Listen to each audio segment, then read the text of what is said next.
नमस्कार दोस्तों।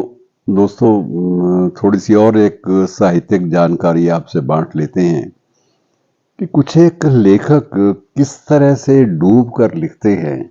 इस बात का अनुमान आप सहज ही एक लेखक की रचनाओं से लगा सकते हैं और ये लेखक हैं चार्ल्स बुकोवस्की।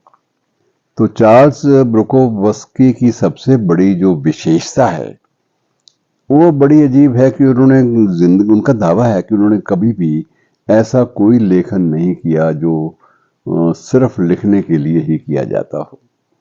और इसके बावजूद जो उनका जब आप नेट पे सर्च करके देखते हैं कि कितना इस व्यक्ति ने लिखा होगा तो आप बड़े हैरान होते हैं कि डाटा नेट के मुताबिक 5000 कविताएं, लगभग उनकी 5000 कविताएं उनकी द्वारा लिखी गई और 550 के आसपास कहानियों का उनका वो भी एक कीर्तिमान है।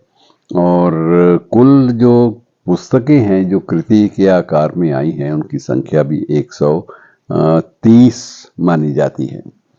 तो कितना एक लेखक लिख लेगा इस बात का आप अनुमान लगाइए, विशेष रूप से जब वो लेखक सिर्फ लोकप्रिय या जनप्रिय साहित्य नहीं लिखता बल्कि गंभीर साहित्य का पक्षधर है कि जब लिखा जाए तो मजबूरी में लिखा जाए, जब आपको भीतर से लगे कि आपको लिखना ही है तब आप लिखिए। जो ऐसी कट्टर वैचारिकता से प्रेरित होकर लिखता हो और वो भी इतना ज्यादा लिख जाए तो ये बात अपने आप में एक आश्चर्यजनक तथ्य लगती है तथ्य, इसमें कोई संदेह नहीं है।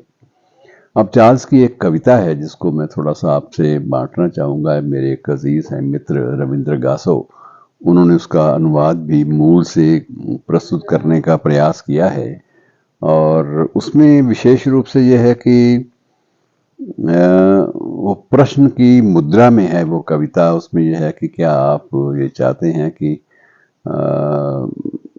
अपना लेखक बनना चाहते हैं। यदि आप लेखक बनना चाहते हैं तो कवि ये कहता है कि आप तब तक नहीं लिखो जब तक लेखन का विषय भीतर से नहीं फूटता, मत लिखिए। आगे इस कविता में, लंबी कविता है, उसका भावार्थ आपसे मैं बांट लेता हूँ। वो ये भी कहता है कि यदि आप सिर्फ इसलिए लिखना चाहते हो कि अपनी प्रेमिका को खुश करने या प्रभावित करने के इरादे से, तो ये छोड़ दो। ये लंबा चौड़ा एक व्यक्ति तक सीमित सुख है जो भीतर तक कहीं भी आपको एक लेखक के रूप में स्थापित करने में मदद नहीं करेगा।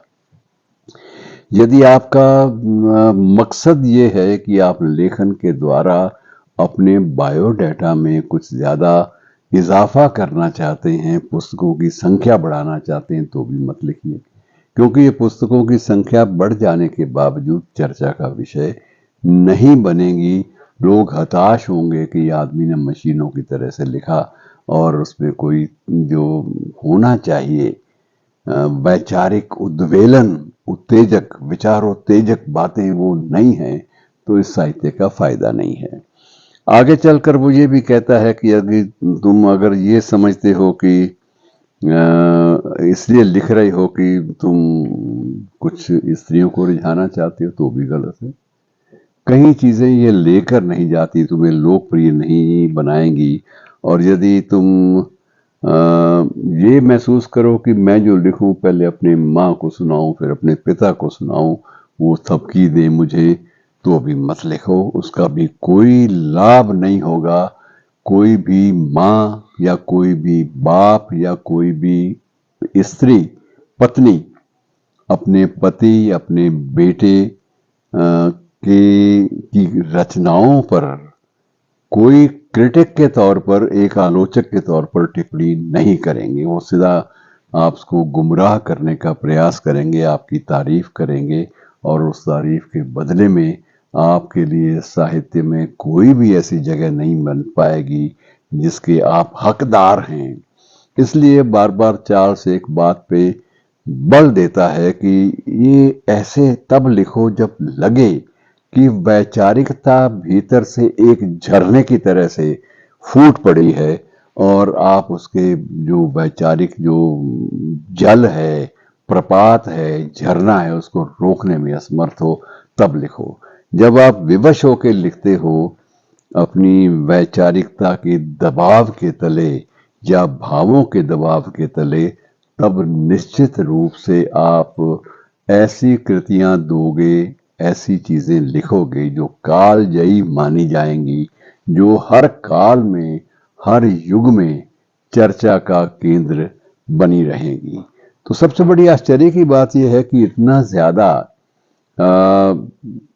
वैचारिकता के बारे में सुदृढ़ पक्ष प्रस्तुत करने वाला लेखक अपनी इन धारणाओं के बावजूद कितना कुछ लिख गया, ये आप मानिए कि ये बड़ा अद्भुत है। शुक्रिया।